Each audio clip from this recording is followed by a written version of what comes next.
안녕하세요. 저는 수원에서 살고 있는 30대 초반의 여자입니다.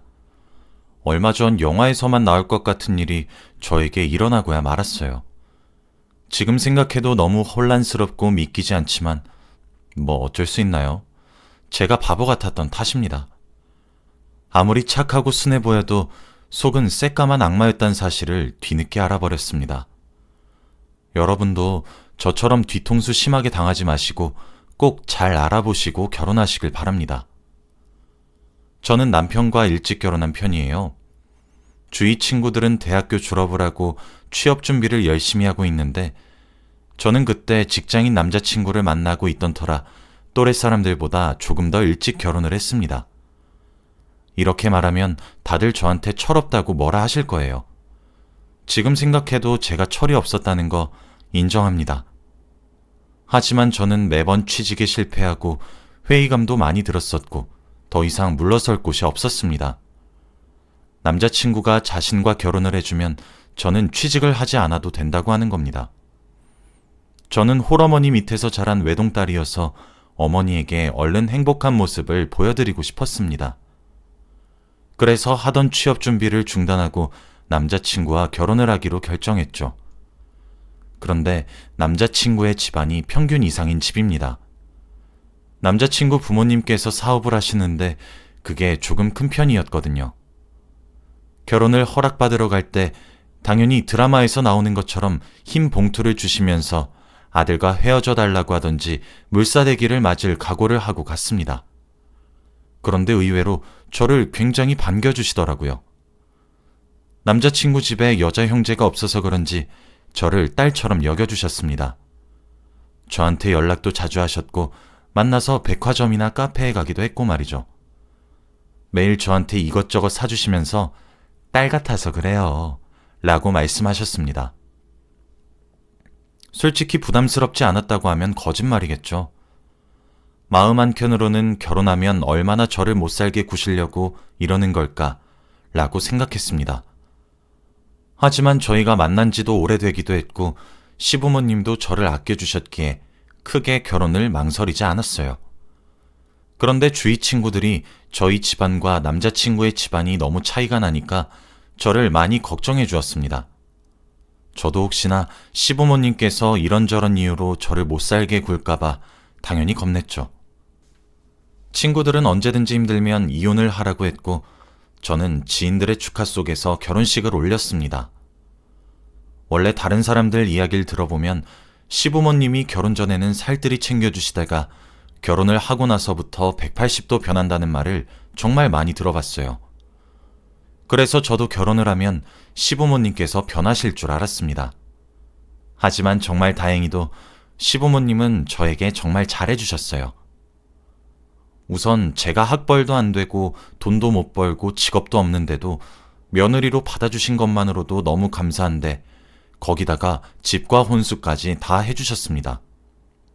어머니와 저는 너무 과분하다고 그렇게까지 안 해주셔도 된다고 말렸지만 그분들에게 이런 돈은 그저 작은 돈일 뿐이더라고요. 결국 저는 몸만 들어가면 되는 결혼 생활을 시작했습니다.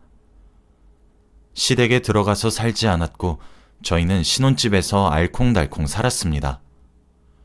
한 번도 이런 생활을 맞아본 적이 없어서 결혼 극초반에는 꿈을 꾸는 것만 같았어요. 평화로운 집에서 맞이하는 아침과 남편 출근길을 배웅해주고 오전 내내 저의 문화생활을 즐겼죠. 아니면 가끔씩 시어머니와 함께 백화점에 가서 남편이 준 카드로 명품 쇼핑도 하고 말입니다. 그때는 제가 전생에 무슨 복이 타고났길래 이런 부귀영화를 누리나 싶었어요. 저 같은 여자를 사랑해주는 남편한테도 너무 고마웠고 무엇보다 시부모님에게 감사드렸습니다. 정말 소설 속에서나 나올 것 같은 완벽한 시부모님이셨죠. 저는 더 열심히 시부모님에게 효도를 했어요. 그런데 시부모님은 둘이서 사는 게 아닙니다. 사실 조카와 함께 셋이서 살고 계세요. 남편의 집안에는 아픈 가정사가 있습니다. 원래 남편은 형이 있습니다. 남편의 형은 유명한 식당의 사장님이고 3개의 점포를 가지고 있는 사람이었습니다.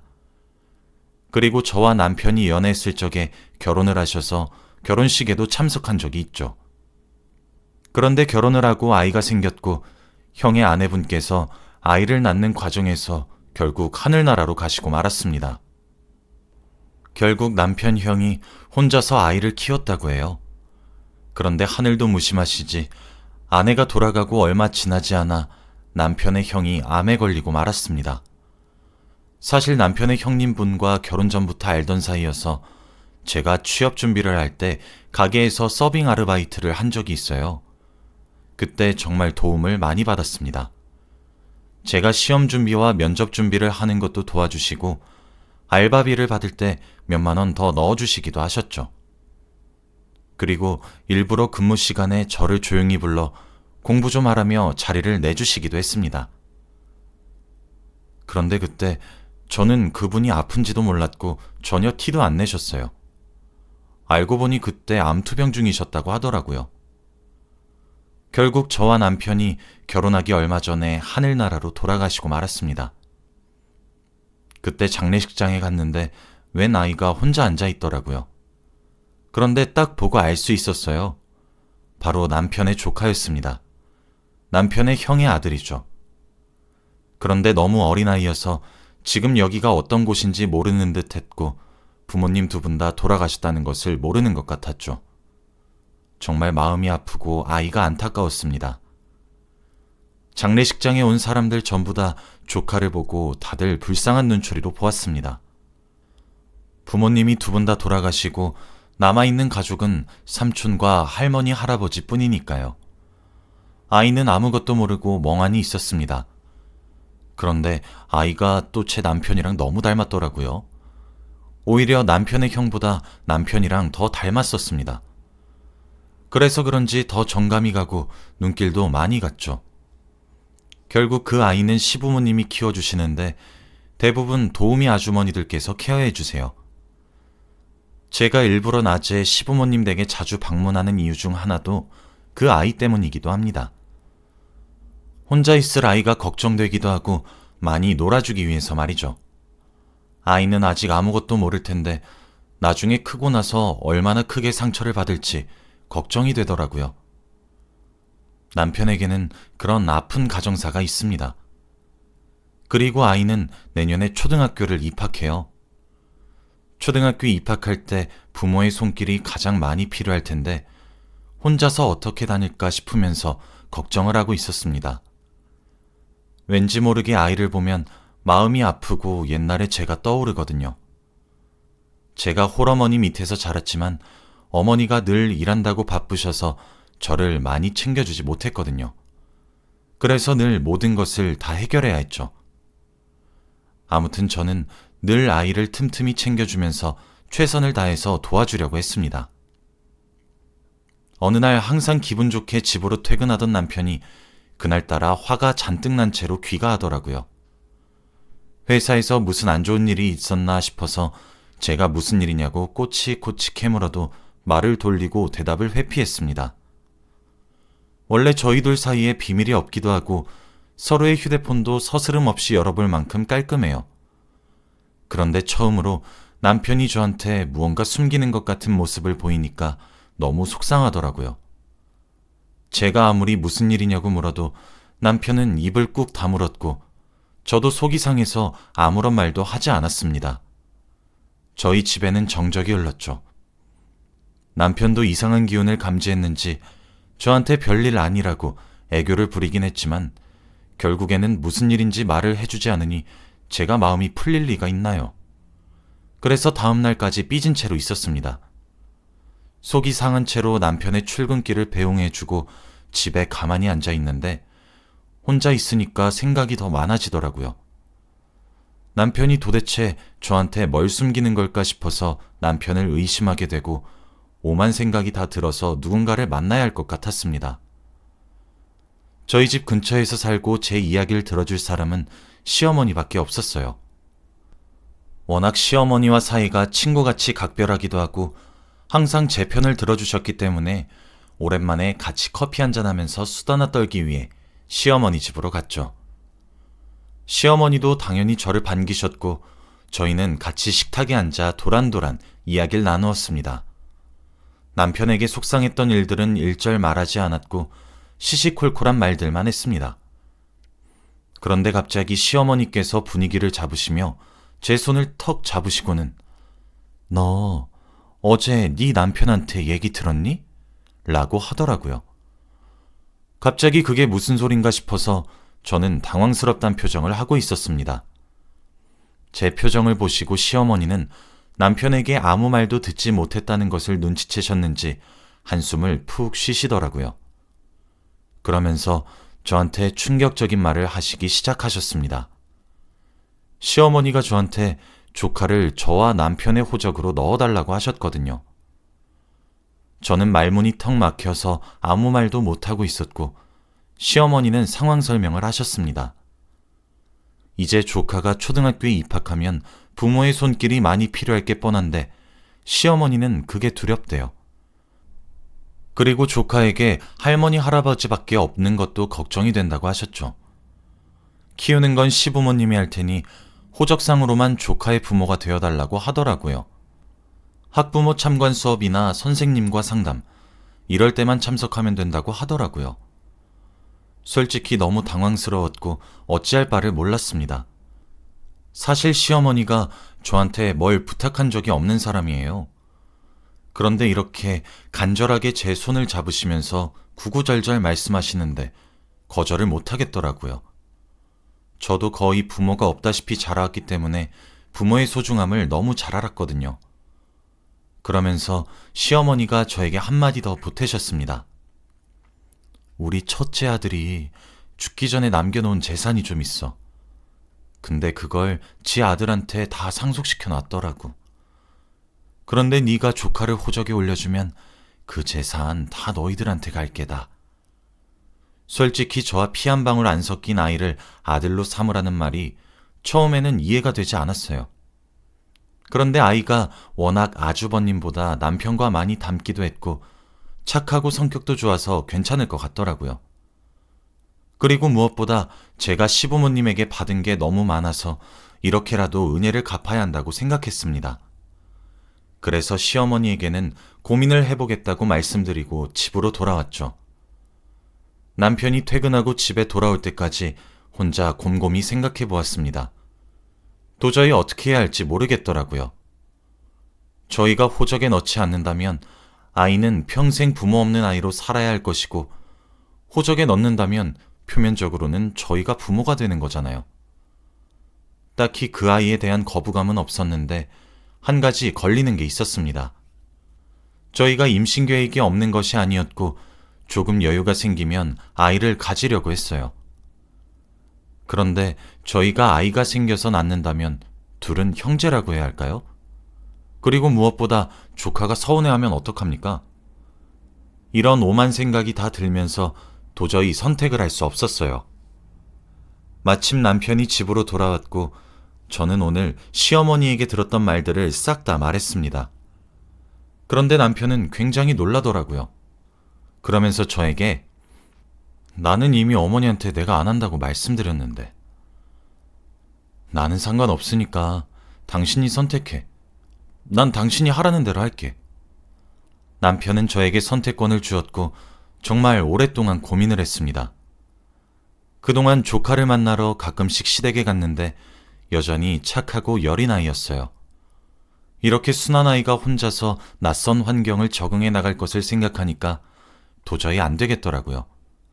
제가 과거에 너무 힘들었던 걸 조카도 겪게 하는 것 같아서 말이죠. 그래서 결국 오랜 고민 끝에 호적에 올리기로 했습니다. 조카가 워낙 아주버님보다 남편과 많이 닮아서 주위 사람들은 절대 모를 것 같더라고요. 그리고 시부모님에게 받은 게 너무 많아서 거절하기도 죄송했습니다.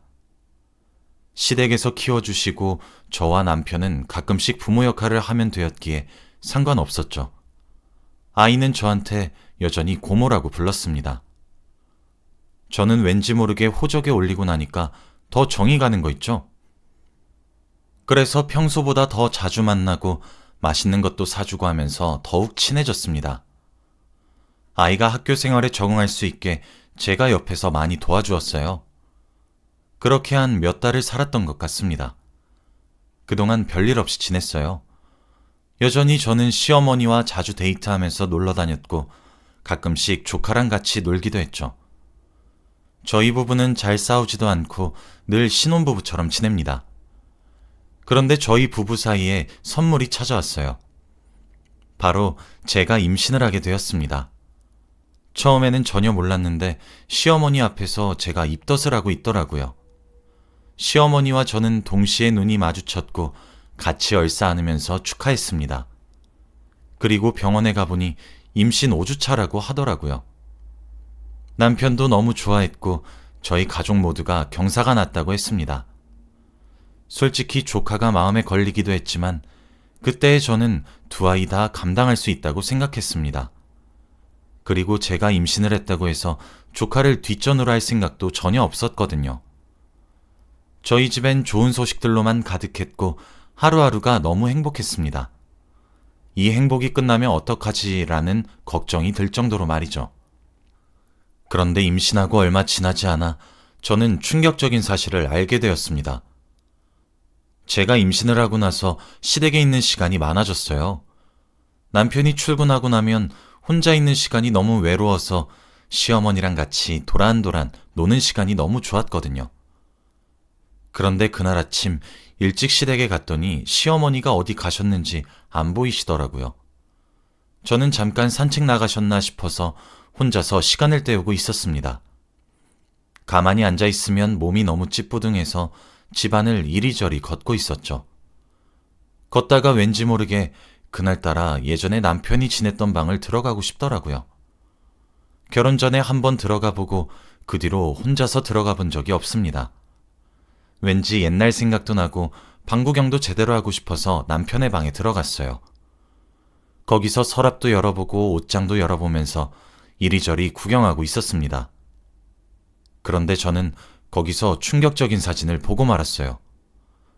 바로 남편의 젊었을 때 사진인 것 같은데 다른 여자와 함께 조카를 안고 돌잔치를 하고 있는 사진이었거든요. 처음에는 돌아가신 아주버님인 건가 했지만 누가 봐도 남편이었습니다. 사진에 적힌 날짜로 봐서는 저와 연애하기 전이었죠. 저는 그 사진을 보고 도저히 믿기지 않았고 두 눈 뜨고 다시 보아도 남편과 조카였습니다. 그런데 왜 남편이 조카를 아들처럼 들고 있었을까요? 저 때는 아주버님이 돌아가시기 전인데 말입니다.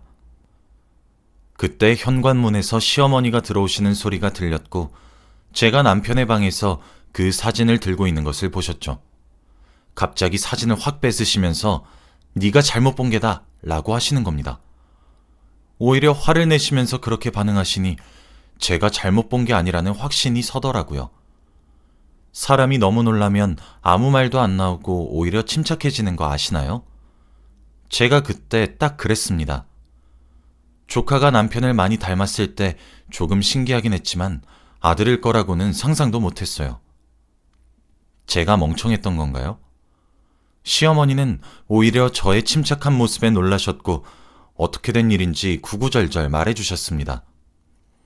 알고 보니 남편이 저와 만나기 전 다른 여자와 사고를 치고 아이를 낳았다고 해요. 그런데 아이의 엄마는 돌잔치가 끝나고 도망갔다고 합니다.